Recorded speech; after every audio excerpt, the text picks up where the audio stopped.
In late October 2005, the Lawrence M. Gould, a U.S. government research vessel, cruised down the western Antarctic Peninsula, headed for Palmer Station. I was aboard the 230-foot ship, taking in the breathtaking scenery of the Neumayer Channel, a narrow passage flanked on both sides by rugged mountains draped in glaciers and deep snow. As we exited the Neumayer and headed for Palmer Station, a small U.S. science base a few miles away, we ran into thick pack ice that was just beginning to break up as temperatures rose. Other than the occasional passing seabird, there were few signs of life. From the bow of the Gould, I could see a white mosaic of sea ice stretching to the horizon. Then I walked to the stern and noticed that what had looked from afar like a pearly sheet of ice was anything but white. As the steel-reinforced hull of the Gould sliced through the ice, I saw that the underside of the frozen ocean was actually a light brown color. In our wake, the churned-up pack ice resembled the mud-flecked flows during the breakup of a northern river in spring. But this was not mud. These were diatoms, the tiny single-celled phytoplankton that make up the very base of the Antarctic food chain. They live and even carry out photosynthesis encased in the ice. And all winter long, they had served as a food source for Antarctic krill, the shrimp-like creature on which just about every other living thing in the Antarctic feeds. Virtually every living thing in polar waters, from the tiniest phytoplankton to the largest whales, has evolved in a world dominated by sea ice. The timing of migrations, the abundance of prey to feed offspring in summer, the use of the frozen ocean as a platform to rest and to forage, all are linked to the seasonal formation and retreat of the ice that covers the Arctic and Southern oceans.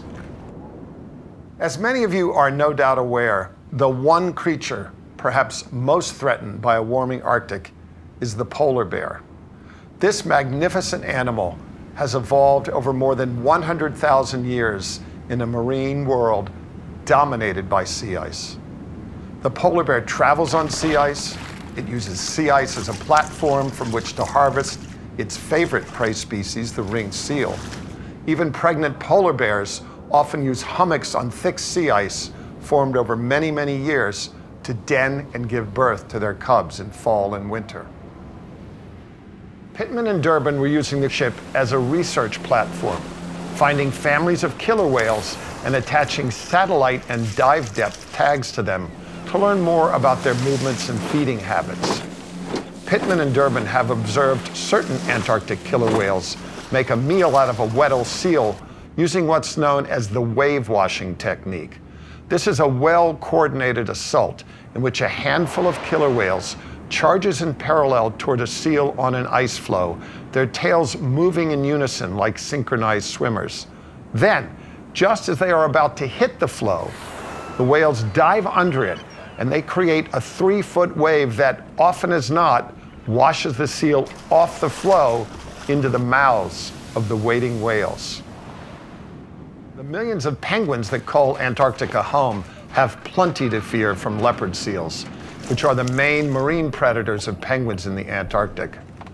Unlike killer whales, leopard seals are solitary predators. But in their own way, leopard seals are as fearsome looking as killer whales, with an elongated head that looks like it belongs on a brontosaurus, an array of sharp teeth, and dark spots on their silver-backed bodies. The most commonly seen large whale in Antarctic waters is the humpback, which can grow to be more than 50 feet long and weigh up to 80,000 pounds. Humpbacks are found in all of the world's oceans. Their number is estimated at about 100,000 individuals, or slightly more. I'm Sylvia Earle. As National Geographic Explorer in Residence, I've had the privilege of going to both ends of the Earth. But actually, it's a privilege for anyone to be able to go to the high Arctic or to the deep south, to Antarctica. Well, people have been living in the area around the Antarctic Ocean for thousands of years.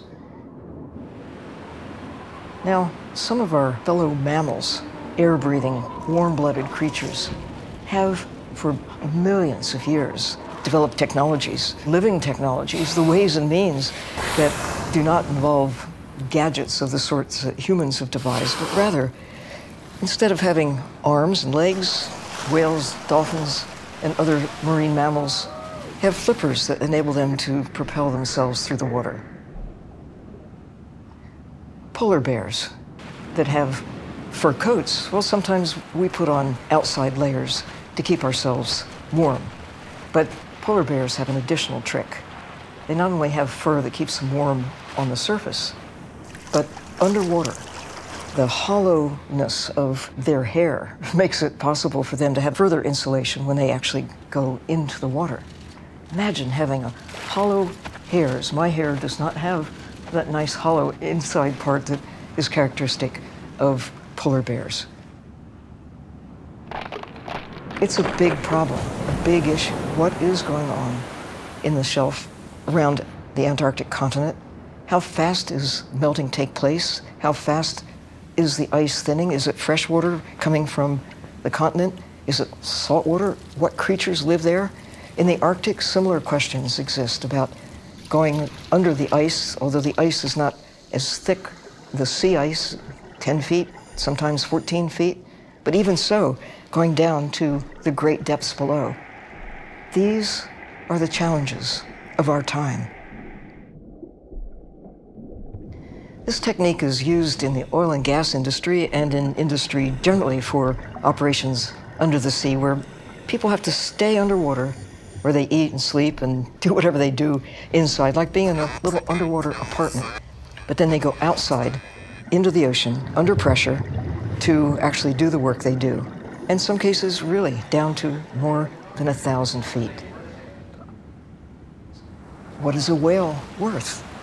Even when I was a child, nations around the world were looking at whales as commodities, taking them for pounds of meat, barrels of oil. It's something that started long ago. Humans regarding our fellow marine mammals as something to eat or to use as products of one sort or another. In time, we've changed our policies, our attitudes about wild animals on the land. There aren't nearly as many today as there were a couple of hundred years ago, but we've begun to see a different value, different sense of caring about them, other reasons why birds matter. This colony was full of life. Adults marched in from the sea with that distinctive penguin waddle, their bellies so full with Antarctic krill that they nearly dragged the ground. They greeted their mates, which they recognized by voice, with cacophonous calls that split the air. The chicks, only about 8 inches high and covered in a gray down, badgered the newly arriving parents for some regurgitated krill. English explorer Robert Falcon Scott found the Adelies' businesslike air intensely ludicrous, imagining that if you tried to engage them in conversation, they might say, "Can't stop to talk now, much too busy." These are highly evolved seabirds that are exquisitely adapted to one of the planet's most unforgiving environments. Only the Adelie and the far larger emperor penguin, made famous by the documentary film March of the Penguins, live and breed exclusively in Antarctica and surrounding waters. Roughly 2.5 million pairs of Adelies call Antarctica home. But the most common penguin species you're likely to encounter in the waters of the Antarctic and subantarctic is the Adelie's close cousin, the chinstrap, named for the thin black line under its chin. I realize that the waters of the Southern Ocean are the marine equivalent of the lost terrestrial paradises of America's Great Plains or Africa's Serengeti, which once were thick with millions of animals. Antarctica and Arctic still boast this abundance of life, and traveling to these regions still leaves a visitor with a euphoric appreciation of the bounty of the wild world when left unmolested by man. So please, join me and my fellow lecturers as we take you on a trip to these remarkable places at the ends of the earth.